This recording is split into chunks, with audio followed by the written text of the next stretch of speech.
ville en chantier, c'est le paysage urbain de Douala depuis bientôt une décennie. Les travaux d'aménagement et de réhabilitation de sa voirie, des bâtiments qui sortent de terre chaque jour, des chantiers témoignent d'une ville qui veut s'adapter aux exigences de la modernité et la croissance démographique. Face aux défis du XXIe siècle qui exigent l'ouverture au monde, le Cameroun, comme la plupart des pays en développement, éprouve le besoin de présenter au monde des métropoles à l'image de l'Occident. La recherche de la modernité qui rime aujourd'hui avec structure de formation, ingénieurs de pointe pour la matérialisation des projets. Il faut constater que nous n'avons que deux écoles vraiment fiables d'ingénieurs au Cameroun, notamment en termes de génie civil. C'est l'école des travaux publics et l'école polytechnique. Ces deux écoles confondues mettent sur le marché environ 500 ingénieurs, c'est-à-dire sur 10 ans, ça fait à peine 5 000. Contre la population active du Cameroun, on a un ingénieur pour plus de 1000 Camerounais. Un déficit qui ne justifie pas les manquements observés dans l'exécution de certains travaux routiers à l'échelle nationale. Le problème, selon les experts, se trouve ailleurs.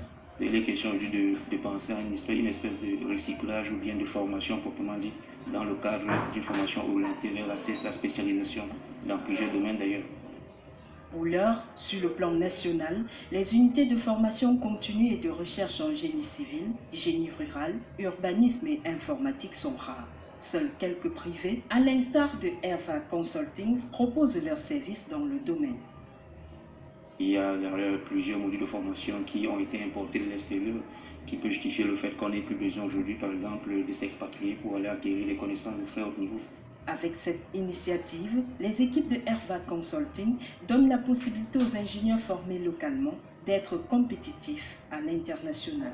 Dans le domaine du BTP, on peut avoir un recyclage sur le plan calcul de structure, par exemple, dans lequel l'ingénieur pourra facilement apprendre à faire une note de calcul fiable, pourra par exemple effectuer, paramétrer une page Excel par exemple. Donc, en résumé, il y a la famille des calculs de structure qui peut concerner les routes, les ponts et chaussées, les puits, les forages, les dalles et consorts. Il y a la famille des logiciels. On a pas mal de logiciels spécialisés qui permettent d'être beaucoup plus efficients.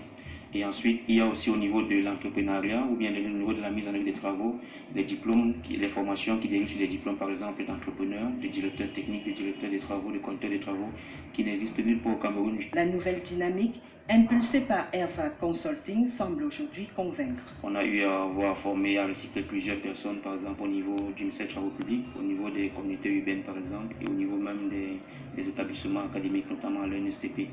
La nécessité de recycler le personnel, valable dans tous les secteurs d'activité, l'est davantage dans les BTP.